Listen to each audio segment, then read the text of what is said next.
आप लोगों के लिए एक प्रेजेंटेशन तैयार कर रहा हूँ मैं। ठीक है। देखो अपन, जो ये प्रेजेंटेशन में तैयार कर रहा हूँ ये कॉस्ट के बारे में है। देखो अगर आप आज कोई भी प्रोडक्ट देखो ना, अगर कोई कोई भी अगर आप प्रोडक्ट देखोगे तो देखो उसमें तीन ही प्रकार की कॉस्ट लगती है। एक तो उसमें लगता है मटेरियल का खर्चा।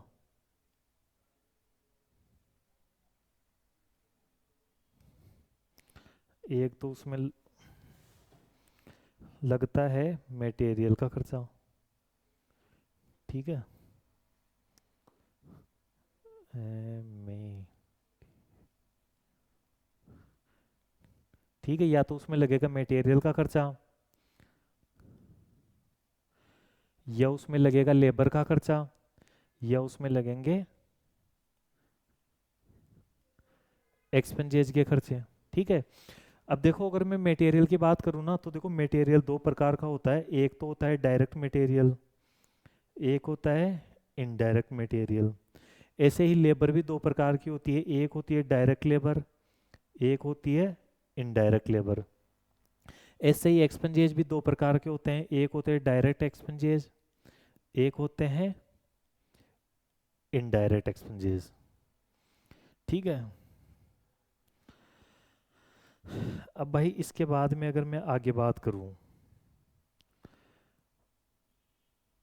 तो देखो, इसके लिए मैं एक और पेज खोल लेता हूँ, है ना।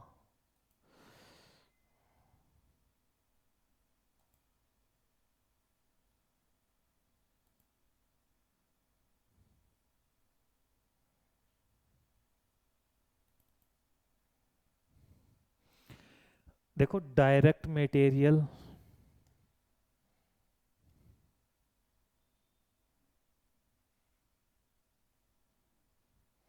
देखो डायरेक्ट मटेरियल प्लस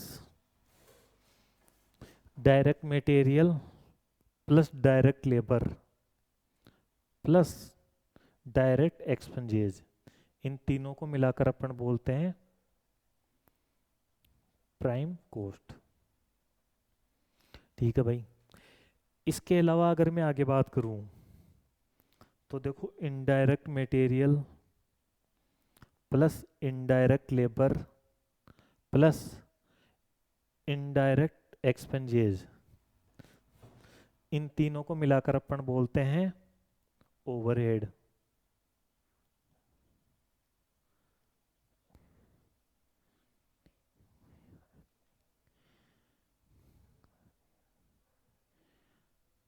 ओवरहेड्स, इन तीनों को मिलाकर अपन बोलते हैं ओवरहेड्स। ठीक है। अब देखो आप, अब किसी भी ऑर्गेनाइजेशन में देखोगे ना, तो देखो उस ऑर्गेनाइजेशन में मेनली तीन डिपार्टमेंट होते हैं। या तो वहां पर होगी फैक्ट्री, ठीक है, यहाँ फिर वहां पर होगा ऑफिस, ठीक है, या इसको अपन एडमिनिस्ट्रेशन डिपार्टमेंट भी बोलते हैं। ठीक है। या अपन इसको बोलते हैं एडमिनिस्ट्रेशन डिपार्टमेंट। तीसरा है सेलिंग एंड डिस्ट्रीब्यूशन डिपार्टमेंट।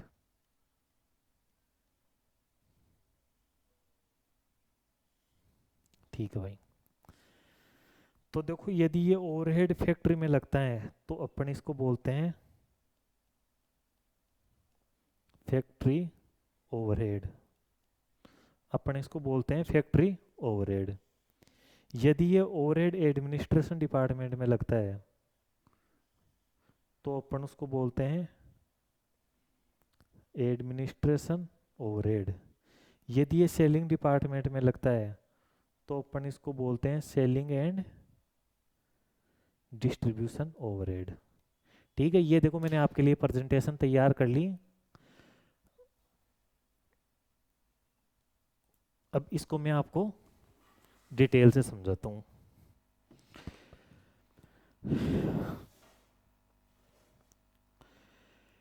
देखो एक्चुअल में होता क्या है, आज अगर अपन कोई भी प्रोडक्ट बनाए ना, तो देखो उस प्रोडक्ट में तीन ही प्रकार की कॉस्ट लगेगी, या तो उसमें लगेगा मटेरियल, ठीक है, या उसमें लगेगी लेबर, या उसमें लगेगा अदर एक्सपेंसेस, ठीक है। तीन ही प्रकार की कॉस्ट लगती है चाहे आप कोई भी प्रोडक्ट बनाओ, ठीक है।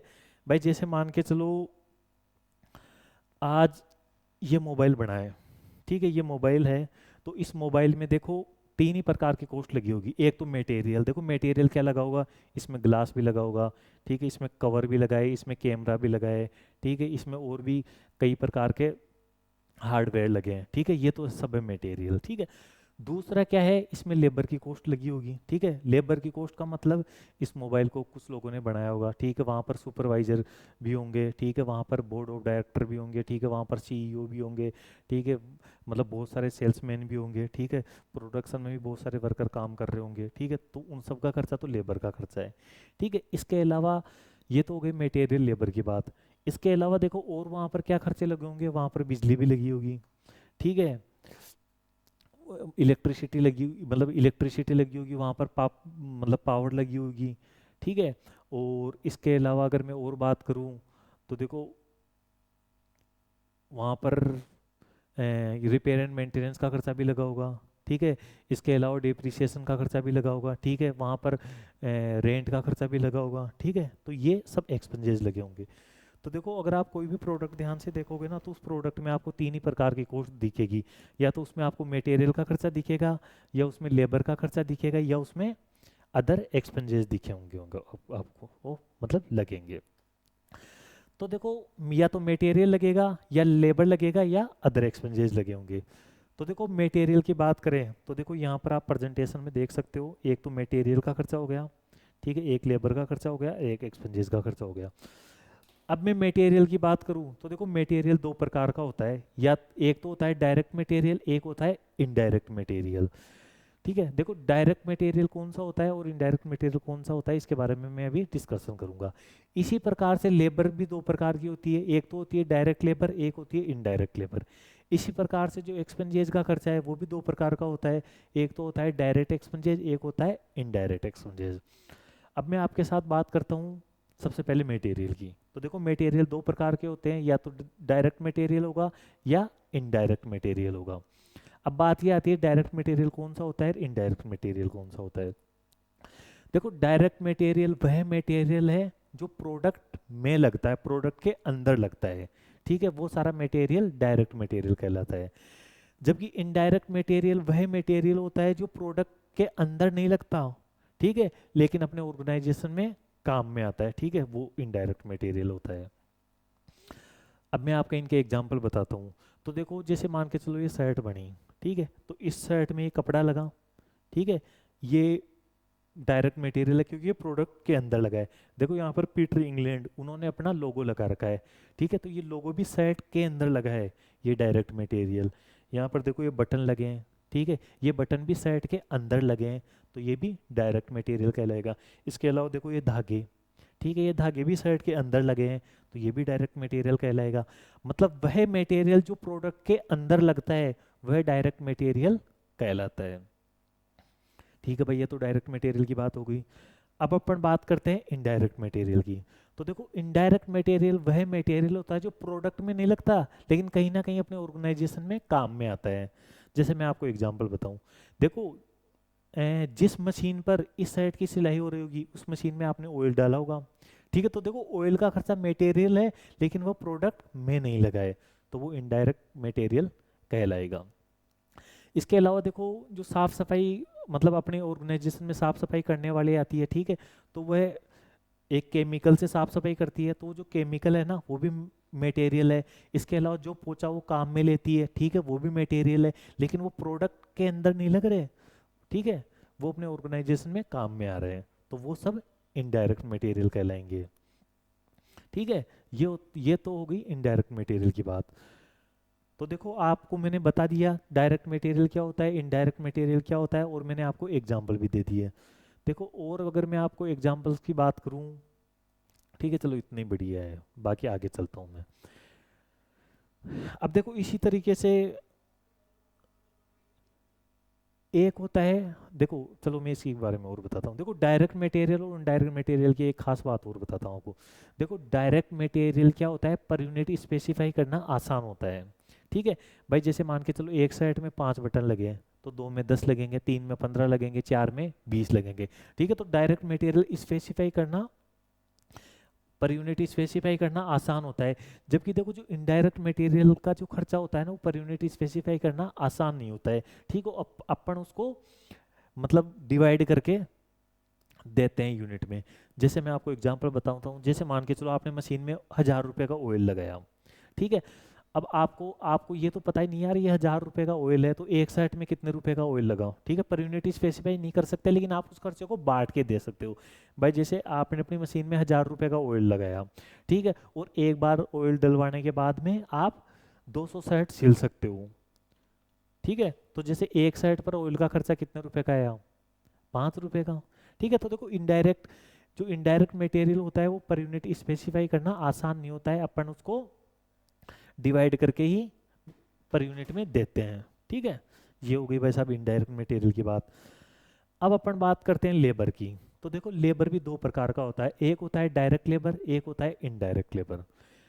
डायरेक्ट लेबर कौन सा होता है, डायरेक्ट लेबर वह लेबर होता है जो प्रोडक्शन में डायरेक्टली संलग्न रहता है, प्रोडक्शन में डायरेक्टली अंगेज रहता है, जो कि प्रोडक्ट पर डायरेक्टली काम करता है, वो डायरेक्ट लेबर कहलाता है। जबकि वह लेबर जो प्रोडक्ट पर डायरेक्टली काम नहीं करता, ठीक है, प्रोडक्शन में डायरेक्टली संलग्न नहीं रहता है, ठीक है, वो प्रोडक्शन में हेल्प करता है, ठीक है, वो इनडायरेक्ट लेबर कहलाता है। जैसे मैं आपको एग्जांपल बताता हूँ। भाई साहब देखो, आप अगर कभी कपड़ों की फैक्ट्री में जाओगे ना, तो देखो वहाँ पर आप देखोगे, वहाँ पर क्या होता है, एक डिपार्टमेंट होता है जहाँ पर सादे कपड़े पर सादे कपड़े पर प्रिंटिंग होती है। ठीक है, तो जैसे बिल्कुल सादा कपड़ा आता है वाइट कलर का, ठीक है, उस पर प्रिंटिंग होता है। तो देखो जो प्रिंटिंग में जो लेबर लगे हुए हैं, ठीक है, जो उस साइड पर प्रिंटिंग कर रहे हैं, वो सब डायरेक्ट लेबर कहलाते हैं। क्यों, क्योंकि भाई साहब वो साइड पर डायरेक्टली काम कर रहे हैं, ठीक है, वो प्रिंटिंग में डायरेक्टली प्रिंटिंग कर रहे हैं वो, ठीक है, वो डायरेक्ट लेबर कहलाएंगे। इसके बाद में देखो, वो ये तो हो गई प्रिंटिंग डिपार्टमेंट की बात। देखो फिर प्रिंटिंग डिपार्टमेंट के बाद में क्या होता है, प्रिंटिंग करने के बाद में क्या होता है, इस कलर की मतलब जो कलर इस पर लगाया जाता है, जो प्रिंट किया जाता है, उसको पकाते हैं। ठीक है, तो वो पकाने के लिए एक स्टीम स्टीम की मशीन आती है, ठीक है, उस स्टीम की मशीन में वो कपड़ा जाता है। तो देखो स्टीम की मशीन में जब वो कपड़ा जाता है उस, ठीक है, उस पर पकने के लिए, ठीक है, वो कपड़ा मतलब बिल्कुल जम जाए, ठीक है, निकले नहीं। भाई जैसे अपन कपड़ों को धोते हैं ना, तब वो निकले नहीं, उसको अच्छे से पकाया जाता है। ठीक है, तो जो उस स्टीम पर जो वर्कर लगे हुए हैं, ठीक है, पकाने में इस कलर को, ठीक है, वो भी सब डायरेक्ट लेबर कहलाते हैं, क्योंकि वो इस पर डायरेक्टली काम कर रहे हैं। उसके बाद में क्या होता है, ये प्रोडक्ट स्टीम से निकलते हैं और फिर उसको बाहर सुखाया जाता है। ठीक है, ऐसे बड़े बड़े खंभे होते हैं, उन पर सुखाया जाता है। तो वो जो सुखाने का काम कर रहे हैं, वो भी डायरेक्ट लेबर कहलाएंगे, क्योंकि वो प्रोडक्ट पर डायरेक्टली काम कर रहे हैं। इसके अलावा फिर क्या होता है, सुखाने के बाद में क्या होता है, इस पर सिलाई की जाती है, नहीं इसकी कटिंग की जाती है। ठीक है, एक डिपार्टमेंट इसकी कटिंग करेगा, तो जो कटिंग करने वाले हैं वो भी साइड पर डायरेक्ट काम कर रहे हैं, वो भी डायरेक्ट लेबर कहलाएंगे। फिर कटिंग होने के बाद में क्या होगा भाई, इस साइड एक कटिंग होने के बाद कटिंग डिपार्टमेंट इसको सिलाई वाले डिपार्टमेंट को भेज देगा, और सिलाई वाला डिपार्टमेंट क्या करेगा, इसकी सिलाई करेगा। तो जो भी बंदे सिलाई करने में लगे हुए वो भी डायरेक्ट लेबर कहलाएंगे, क्योंकि वो भी इस पर डायरेक्ट काम कर रहे हैं। ठीक है, अब फिर सिलाई करने के बाद में क्या होगा, सिलाई वाला डिपार्टमेंट सिलाई करके इसको पैकिंग डिपार्टमेंट में दे देगा, और पैकिंग डिपार्टमेंट क्या करेगा, इस शर्ट की पैकिंग करेगा। ठीक है, तो जो डिपार्टमेंट इस शर्ट की पैकिंग कर रहा है, वो भी इस शर्ट पर डायरेक्ट काम कर रहा है। ठीक है, तो वो भी डायरेक्ट लेबर कहलाएंगे। ठीक है, तो देखो आप समझ गए होंगे, डायरेक्ट लेबर वह लेबर होती है जो प्रोडक्ट पर डायरेक्टली काम करते हैं, ठीक है, जो प्रोडक्शन में अपनी पूरी हिस्सेदारी निभाते हैं, ठीक है, प्रोडक्शन में डायरेक्टली काम करते हैं। जबकि देखो इनडायरेक्ट लेबर की बात करूं, तो देखो इनडायरेक्ट लेबर वह लेबर होते हैं जो प्रोडक्शन में डायरेक्टली संलग्न नहीं रहते, वो प्रोडक्शन में हेल्प करते हैं, ठीक है, प्रोडक्ट पर डायरेक्ट काम नहीं करते वो। जैसे सुपरवाइजर है, ठीक है, सुपरवाइजर का क्या काम काम क्या रहता है, अपनी फैक्ट्री की देख रेख करना। ठीक है भाई, कौन वर्कर काम कर रहा है, कौन वर्कर काम नहीं कर रहा है, अगर उनको कोई चीज़ की प्रॉब्लम है तो उनको सॉल्यूशन करना। तो देखो सुपरवाइजर कभी भी प्रोडक्ट पर काम नहीं करता, ठीक है, लेकिन वो प्रोडक्शन में हेल्प तो कर रहा है ना। ठीक है, तो वो इनडायरेक्ट लेबर की कैटेगरी में आता है। देखो अपना एक अकाउंटेंट बैठा है, ठीक है, जो अपनी अपनी कॉस्ट अकाउंटिंग और अपनी फाइनेंशियल अकाउंटिंग कर रहा है। तो जो बंदा कॉस्ट अकाउंटिंग कर रहा है, फाइनेंशियल अकाउंटिंग कर रहा है, वो भी इनडायरेक्ट लेबर कहलाएगा। जो अकाउंटेंट है, ठीक, वो भी इनडायरेक्ट लेबर कहलाएगा, क्योंकि वो प्रोडक्ट पर डायरेक्ट काम नहीं कर रहा, लेकिन वो भी अपनी प्रोडक्शन में हेल्प कर रहा है। इसके अलावा देखो, अपनी फैक्ट्री के बाहर अपन ने एक चौकीदार बैठा रखा है, ठीक है, तो वो जो चौकीदार है वो इनडायरेक्ट लेबर की कैटेगरी में आएगा, क्योंकि वो प्रोडक्ट पर डायरेक्टली काम नहीं कर रहा है, प्रोडक्शन में वो हेल्प कर रहे हैं, ठीक है। इसके अलावा देखो, अपने जो बोर्ड ऑफ डायरेक्टर होते हैं, ठीक है, अपने जो मैनेजर्स होते हैं, ठीक है, जो अपने सेल्स एग्जीक्यूटिव होते हैं, मतलब सेल्समैन होते हैं, वो सब भी इनडायरेक्ट लेबर की कैटेगरी में आते हैं, क्योंकि वो भी अपनी प्रोडक्शन में हिस्सेदारी नहीं करते हैं। तो भाई साहब, ये चीज़ तो आपको समझ में आ गई कि डायरेक्ट लेबर कौन सा होता है और इनडायरेक्ट लेबर कौन सा होता है। अब यदि मैं आगे बात करूं, तो देखो, डायरेक्ट लेबर की जो कॉस्ट भी है ना, वो पर यूनिट स्पेसिफाई करना पॉसिबल होता है, जबकि इनडायरेक्ट लेबर की जो पर यूनिट कॉस्ट स्पेसिफाई करना पॉसिबल नहीं होता, क्योंकि अपन उनको जो पेमेंट देते हैं ना, वो मोस्ट ऑफ द टाइम के हिसाब से देते हैं, तो जो उनकी कॉस्ट है ना, वो पर यूनिट में डिवाइड करके ही अपन देते हैं, ठीक है। जैसे मैं आपको एग्जांपल बताता हूँ। देखो, जो बंदे प्रिंटिंग कर रहे हैं, ठीक है, अपन ने उनको बोल दिया, देख भाई, 1 मीटर प्रिंटिंग करने पर तेरे को मैं 2 रुपए दूंगा, ठीक है, तो देखो उनकी पर यूनिट कॉस्ट स्पेसिफाई हो गई, ठीक है। जो बंदे इस साइड को स्टीम स्टीम बाथ में पकाने का काम कर रहे हैं, उनको भी मैंने बोल दिया, भाई साहब, 1 यूनिट 1 यूनिट में 1 मीटर कपड़ा पकाने पर हम आपको 2 रुपए देंगे, ठीक है, तो पर यूनिट स्पेसिफाई हो गए। जो बंदे कटिंग डिपार्टमेंट में काम कर रहे हैं, उनको हमने बोल दिया कि एक साइड की कटिंग करने पर हम 20 रुपए देंगे, ठीक है, तो पर यूनिट फिक्स हो गया, ठीक है। जो बंदा इसकी सिलाई कर रहा है, उसको मैंने बोल दिया, भाई साहब, एक साइड सिलने पर हम तेरे को 100 रुपए का खर्च 100 रुपए देंगे, ठीक है, तो पर यूनिट स्पेसिफाई हो गए। जो बंदे पैकिंग कर रहे हैं, उनको हमने बोल दिया कि एक साइड पैकिंग करने पर हम आपको 20 रुपए देंगे, तो पर यूनिट स्पेसिफाई हो गई। लेकिन देखो, अगर आप देखोगे ना, देखो, जो सुपरवाइजर है, सुपरवाइजर को जो अपन पेमेंट देते हैं ना, वो पर यूनिट के हिसाब से नहीं देते, मोस्ट ऑफ द टाइम अपन उनको टाइम के हिसाब से देते हैं। भाई जैसे मान के चलो, सुपरवाइजर को अपन ने बोल दिया कि भाई साहब, मतलब तेरे को है ना, महीने के 50,000 देंगे, ठीक है, और महीने में आपने 25,000 यूनिट बनाई, तो 1 यूनिट पर 2 रुपए का खर्चा पड़ता है सुपरवाइजर का, ठीक है। तो जो सुपरवाइजर का खर्चा है ना, वो आप बांट के दे सकते हो, पर यूनिट स्पेसिफाई करना पॉसिबल नहीं होता है। इसी तरीके से जैसे अकाउंटेंट है, अकाउंटेंट को भाई साहब आप 25,000 रुपये महीने का देते हो, ठीक है, और एक महीने में आप 25,000 शर्ट सिलते हो, तो एक शर्ट पर 1 रुपए का खर्चा आता है। तो जो अकाउंटेंट है, उसका भी खर्चा आपने बांट के दिया है, पर यूनिट स्पेसिफाई नहीं होता है। तो देखो, डायरेक्ट लेबर का जो खर्चा है, डायरेक्ट लेबर है ना, वो अपन पर यूनिट के हिसाब से भी दे सकते हैं पेमेंट, टाइम के हिसाब से भी दे सकते हैं, लेकिन पर यूनिट स्पेसिफाई करना पॉसिबल होता है। जबकि इनडायरेक्ट लेबर का खर्चा है ना, वो पर यूनिट के हिसाब से नहीं दिया जाता है, उसका खर्चा टाइम के हिसाब से होता है, तो आप उसके खर्चे को बांट के बता सकते हो, ठीक है, पर यूनिट डायरेक्ट स्पेसिफाई नहीं कर सकते। तो ये तो बात होगी भाई साहब डायरेक्ट लेबर और इनडायरेक्ट लेबर की।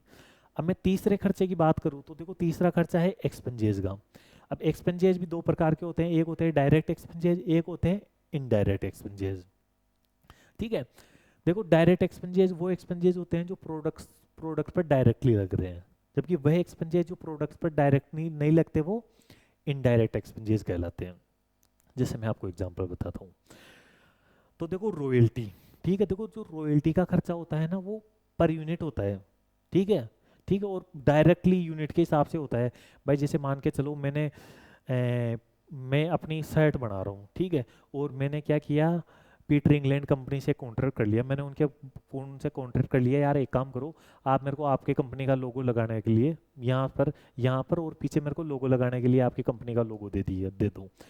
तो उन्होंने मेरे को क्या बोला, ठीक है भाई, लगा लो, लेकिन एक शर्ट पर लोगो लगाने के लिए हम 50 रुपये लेंगे, ठीक है। तो देखो, रॉयल्टी का खर्चा डायरेक्ट प्रोडक्ट पर लगता है, ठीक है, और ये पर यूनिट पर लगता है, ठीक है, तो ये डायरेक्ट एक्सपेंजेस में आ जाएगा, ठीक है। इसी तरीके से देखो, जो पावर का खर्चा है, वो भी डायरेक्ट एक्सपेंजेस में लगता है, ठीक है, क्योंकि वो डायरेक्ट एक्सपेंजेस में आता है, ठीक है, क्योंकि वो प्रोडक्ट पर डायरेक्टली लग रहा है। तो ये दो खर्चे आपके डायरेक्ट एक्सपेंजेस के एग्जाम्पल हो गए। अब मैं इनडायरेक्ट एक्सपेंजेस की बात करूं, तो देखो, इनडायरेक्ट एक्सपेंजेस में अपने खर्चे हो गए, जैसे अगर अपन ने जगह रेंट पर ले रखी है, तो रेंट का खर्चा हो गया, ठीक है। इसके अलावा अपने अगर रेंट का खर्चा हो गया, और इसके अलावा देखो, डेप्रिसिएशन का खर्चा हो गया, ठीक है। और इसके अलावा अगर मैं आपको और एग्जांपल बताऊं तो जो अपनी मतलब साफ सफाई का खर्चा है वो, रिपेयर एंड मेंटेनेंस का खर्चा है वो, ठीक है, वो सब भी इनडायरेक्ट एक्सपेंसेस हो गए, ठीक है। रिपेयर एंड मेंटेनेंस अपन टाइम टू टाइम करवाते हैं, ठीक है। और इसके अलावा अपने ऑफिस की जो मेंटेनेंस का खर्चा है वो, ठीक है। इसके अलावा और यदि मैं आपको एग्जांपल बताऊं तो इसके और एग्जांपल मान सकते हो आप हैं इंटरेस्ट का खर्चा, ठीक है। और इस तरीके से इनडायरेक्ट एक्सपेंसेस के भी एग्जांपल हो गए, ठीक है। और इसके अलावा बहुत सारे इतने एग्जांपल बहुत हैं, ठीक है। तो डायरेक्ट मटेरियल, इनडायरेक्ट मटेरियल का मतलब समझा दिया मैंने, ठीक है। इसी प्रकार से लेबर दो प्रकार की होती है, डायरेक्ट लेबर, इनडायरेक्ट लेबर, दोनों का मतलब मैंने समझा दिया, ठीक है। इसी प्रकार से एक्सपेंसेस भी दो प्रकार के होते हैं, डायरेक्ट एक्सपेंसेस और इनडायरेक्ट एक्सपेंसेस, और दोनों का मतलब भी मैंने आपको समझा दिया। अब देखो यदि मैं आगे बात करूं, ठीक है, तो देखो ये इंडा देखो अपना, आप किसी भी ऑर्गेनाइजेशन में जाओगे ना, तो देखो वहां पर आप एक चीज देखोगे कि बहुत सारे डिपार्टमेंट होते हैं, लेकिन अगर मैं बड़े बड़े डिपार्टमेंट्स की बात करूँ ना, तो देखो तीन बड़े डिपार्टमेंट होता है। एक फैक्ट्री डिपार्टमेंट जहाँ पर प्रोडक्शन होता है, ठीक है। एक होता है सेलिंग एंड डिस्ट्रीब्यूशन डिपार्टमेंट, जिसका काम क्या होता है, प्रोडक्ट का डिस्ट्रीब्यूशन, प्रोडक्ट को रखने का, उसका डिस्ट्रीब्यूशन करने का और उसका सेलिंग का, ठीक है। ये काम होता है सेलिंग एंड डिस्ट्रीब्यूशन डिपार्टमेंट में। और इन दोनों डिपार्टमेंट को जो संभालने का काम करता है ना, वो एडमिनिस्ट्रेशन डिपार्टमेंट करता है। मतलब प्रोडक्शन डिपार्टमेंट और सेलिंग एंड डिस्ट्रीब्यूशन डिपार्टमेंट, इन दोनों के काम काज को संभालने का काम करता है फैक्ट्री डिपार्टमेंट, वो सॉरी एडमिनिस्ट्रेशन डिपार्टमेंट। मतलब एडमिनिस्ट्रेशन डिपार्टमेंट की गाइडलाइंस के हिसाब से या उनको कंट्रोल करने का जो भी काम होता है, या किस हिसाब से फैक्ट्री डिपार्टमेंट काम करेगा या किस हिसाब से सेलिंग एंड डिस्ट्रीब्यूशन डिपार्टमेंट काम करेगा, वो सारी प्लानिंग होती है एडमिनिस्ट्रेशन डिपार्टमेंट में, ठीक है। तो देखो अगर आप कभी भी ध्यान से देखोगे ना, तो देखो ये डायरेक्ट और इनडायरेक्ट का जो चक्कर है ना, वो केवल फैक्ट्री वाले डिपार्टमेंट में होता है, ठीक है। ऑफिस एंड एडमिनिस्ट्रेशन डिपार्टमेंट या सेलिंग एंड डिस्ट्रीब्यूशन डिपार्टमेंट में डायरेक्ट, ना तो कोई डायरेक्ट मटेरियल होता है, ना कोई डायरेक्ट लेबर का खर्चा होता है, ना कोई डायरेक्ट एक्सपेंसेस का खर्चा होता है। वहां पर हमेशा इनडायरेक्ट मटेरियल ही होगा, इनडायरेक्ट लेबर ही होगा और इनडायरेक्ट एक्सपेंसेस ही होगा। क्योंकि यार देखो आप दिमाग लगाओ कि फैक्ट्री से माल बन के जाता है, ठीक है, फैक्ट्री से माल बन के जाता है, तो देखो पूरा माल तो फैक्ट्री में ही तैयार होता है ना, तो देखो जितना भी डायरेक्ट मटेरियल लगना होता है वो तो फैक्ट्री में ही लगेगा, उसके बाद में क्या लगेगा। और जो भी डायरेक्ट लेबर काम करेगी वो तो फैक्ट्री में ही करेगी ना, ठीक है। प्रोडक्ट पर काम करने वाले तो फैक्ट्री में होंगे, एडमिनिस्ट्रेशन या सेलिंग वाले प्रोडक्ट पर काम थोड़ी करते हैं। सेलिंग डिपार्टमेंट वाले तो उस प्रोडक्ट को बेचेंगे, प्रोडक्शन पर काम थोड़ी करेंगे। और एडमिनिस्ट्रेशन डिपार्टमेंट वाले इन दोनों डिपार्टमेंट को संभालने का काम करते हैं, तो वो भी प्रोडक्ट पर काम नहीं करते हैं, ठीक है। तो एडमिनिस्ट्रेशन डिपार्टमेंट में हमें कोई ना तो डायरेक्ट मटेरियल होता है, ना डायरेक्ट लेबर होता है, ना डायरेक्ट एक्सपेंसेस होता है। वहां पर इनडायरेक्ट मटेरियल, इनडायरेक्ट लेबर और इनडायरेक्ट एक्सपेंसेस ही होता है। इसी प्रकार से सेलिंग डिपार्टमेंट में भी डायरेक्ट मटेरियल, डायरेक्ट लेबर या डायरेक्ट एक्सपेंसेस नहीं होता है। वहां पर इनडायरेक्ट मटेरियल ही होती है, इनडायरेक्ट लेबर ही होती है और इनडायरेक्ट एक्सपेंसेस ही होता है, ठीक है। ये बात हो गई। अब इसके अलावा अगर मैं आपको और बताऊं, तो देखो आप अगर देखोगे ना, तो देखो अगर आप कोई भी प्रोडक्ट देखोगे ना, तो उस प्रोडक्ट में जो मोस्ट ऑफ द कॉस्ट लगती है ना, या मैं बोलूँ 70 से 75% कॉस्ट, वो डायरेक्ट मटेरियल, डायरेक्ट लेबर या डायरेक्ट एक्सपेंसेस की होती है, ठीक है। तो देखो डायरेक्ट मटेरियल, ठीक है, डायरेक्ट मटेरियल, डायरेक्ट लेबर और डायरेक्ट एक्सपेंसेस, इन तीनों को अपन बोलते हैं प्राइम कॉस्ट। इसको प्राइम कॉस्ट इसलिए बोलते हैं कि किसी भी प्रोडक्ट में जो सबसे मेन कॉस्ट होती है ना, वो इन तीनों की होती है, इस वजह से इसको प्राइम कॉस्ट बोलते हैं। इसके अलावा देखो इनडायरेक्ट मटेरियल, इनडायरेक्ट लेबर और इनडायरेक्ट एक्सपेंसेस, अगर मैं इन तीनों को जोड़ दूं ना, तो इन तीनों को बोलते हैं ओवरहेड, ठीक है। और यदि इनडायरेक्ट मटेरियल, इनडायरेक्ट लेबर या इनडायरेक्ट एक्सपेंसेस, इन तीनों को अपन ओवरहेड बोलते हैं, ये तीनों यदि फैक्ट्री में लगते हैं ना, तो अपन उसको बोलते हैं फैक्ट्री ओवरहेड। और यदि ये तीनों एडमिनिस्ट्रेशन डिपार्टमेंट में लगते हैं, तो उसको अपन बोलते हैं एडमिनिस्ट्रेशन ओवरहेड। और यदि इनडायरेक्ट मटेरियल और इनडायरेक्ट लेबर और इनडायरेक्ट एक्सपेंसेस सेलिंग डिपार्टमेंट में लगते हैं ना, तो अपन उसको बोलते हैं सेलिंग एंड डिस्ट्रीब्यूशन ओवरहेड, ठीक है। भाई देखो अपन ने 6 खर्चे देखे, डायरेक्ट मटेरियल, डायरेक्ट लेबर और डायरेक्ट एक्सपेंसेस, इन तीनों को तो अपन बोल देंगे प्राइम कॉस्ट। उसके बाद में अपन ने 3 खर्चे और देखे, direct indirect material, indirect labour और इनडायरेक्ट एक्सपेंसेस, इन तीनों को कंबाइंड में बोलते हैं ओवरहेड। यदि ये ओवरहेड फैक्ट्री में लगता है तो उसको बोलते हैं फैक्ट्री ओवरहेड, ठीक है। और यदि ये ओवरहेड एडमिनिस्ट्रेशन डिपार्टमेंट में लगता है तो अपन उसको बोलते हैं एडमिनिस्ट्रेशन ओवरहेड। और यदि ये overhead selling and distribution department में लगता है तो अपन इसको बोलते हैं सेलिंग एंड डिस्ट्रीब्यूशन ओवरहेड, ठीक है। तो देखो कॉस्ट अकाउंटिंग में आप कभी भी खर्चे देखोगे ना तो देखो आपको खर्चे 6 दिखेंगे, कौन कौन से? Direct material, direct labour, direct expenses, factory overhead, administration overhead और सेलिंग ओवरहेड, ठीक है। ये 6 खर्चे दिखेंगे आपको, ठीक है। पहला खर्चा तो आपको दिखेगा डायरेक्ट मटेरियल का, ठीक है, पहला खर्चा तो दिखेगा आपको डायरेक्ट मटेरियल का। दूसरा खर्चा दिखेगा आपको डायरेक्ट लेबर का। तीसरा खर्चा दिखेगा आपको डायरेक्ट एक्सपेंसेस का। चौथा खर्चा आपको दिखेगा फैक्ट्री ओवरहेड का। पांचवा खर्चा दिखेगा आपको एडमिनिस्ट्रेशन ओवरहेड का। छठा खर्चा दिखेगा आपको सेलिंग एंड डिस्ट्रीब्यूशन ओवरहेड का, ठीक है। देखो एक्चुअल में, देखो मैं आपको सच्चाई बताता हूँ, देखो एक्चुअल में क्या होता है, बहुत सारे स्टूडेंट आते हैं मेरे पास, ठीक है, और मोस्ट ऑफ द अगर पुराने स्टूडेंट आते हैं ना जिन्होंने सेल्फ स्टडी की है, ठीक है, या जिन्होंने मतलब कॉस्ट अकाउंटिंग सही से नहीं पढ़ी है, ठीक है, तो देखो वो स्टूडेंट क्या समझते हैं, वो स्टूडेंट ये समझते हैं कि एक तो डायरेक्ट मटेरियल होता है, एक डायरेक्ट लेबर होता है, ठीक है, और उसके अलावा जो भी खर्चे होते हैं ना वो ओवरहेड कहलाते हैं। मतलब उनके माइंड में ये रहता है कि जो एक्सपेंसेस होते हैं ना मटेरियल लेबर के अलावा जो एक्सपेंसेस होते हैं ना अपन उनको ओवरहेड बोलते हैं, ठीक है। देखो मोस्ट ऑफ द स्टूडेंट पूरी कॉस्ट अकाउंटिंग पढ़ लेते हैं, ठीक है, फिर भी उनको इस चीज़ का पता नहीं होता है, ठीक है, फिर भी वो यही चीज़ मानते हैं कि एक मटेरियल होता है, एक लेबर होता है, और उसके अलावा जो भी खर्चे हो गए ना वो ओवरहेड होते हैं, ठीक है। देखो मैंने बहुत सारे स्टूडेंट से जब ये चीज़ मैं पूछता हूँ ना, जिन्होंने पूरी कॉस्टिंग पढ़ ली, ठीक है, सीए फाइनल की कॉस्टिंग पढ़ ली, वो सीए भी बन गए, ठीक है, सीए बनने के बाद में भी उनके माइंड में यही चीज रहती है, ठीक है, कि ओवरहेड का मतलब होता है अदर एक्सपेंसेस, ठीक है। तो देखो आपको ऐसा नहीं करना है, ठीक है, आप इस चीज को ध्यान रखना है, ठीक है, कि इनडायरेक्ट मटेरियल, इनडायरेक्ट लेबर और इनडायरेक्ट एक्सपेंसेस, इन तीनों को मिलाकर ओवरहेड बोलते हैं। और यदि ये फैक्ट्री में होता है तो फैक्ट्री ओवरहेड, यदि ये एडमिनिस्ट्रेशन डिपार्टमेंट में होता है तो एडमिनिस्ट्रेशन ओवरहेड, और यदि ये सेलिंग एंड डिस्ट्रीब्यूशन डिपार्टमेंट में होता है तो सेलिंग एंड डिस्ट्रीब्यूशन ओवरहेड कहते हैं, ठीक है। तो देखो कॉस्ट अकाउंटिंग में 6 ही खर्चे होते हैं, direct material, direct labour, direct expenses, factory overhead, administration overhead और सेलिंग ओवरहेड, ठीक है। और हमेशा याद रखना कि डायरेक्ट डायरेक्ट और इन डायरेक्ट का जो चक्कर होता है ना वो हमेशा फैक्ट्री में होता है। एडमिनिस्ट्रेशन डिपार्टमेंट में सारी चीजें इनडायरेक्ट ही होती है, ठीक है। और सेलिंग डिपार्टमेंट में भी जितने खर्चे होते हैं ना वो सारे इनडायरेक्ट नेचर के ही होते हैं, ठीक है। तो देखो अगर आपने ये चीज़ समझ ली, ठीक है, तो कॉस्ट अकाउंटिंग को समझने में आपको ज़्यादा दिक्कत नहीं आएगी, क्योंकि ये चीज़ अपनी बेसिक चीज़ है, ठीक है, अपन को खर्चों को समझना है, ठीक है। तो आप माइंड में हमेशा ये रखना कि 6 प्रकार के खर्चे होते हैं, ठीक है। क्योंकि देखो कई जगह क्या होगा, बहुत सारे खर्चे क्या होगा आपको टुकड़ों में दे रखे होंगे, ठीक है, तो फिर आपको क्या होता है, उन खर्चों को क्या होता है आपको कैटेगरी में जमाना पड़ता है।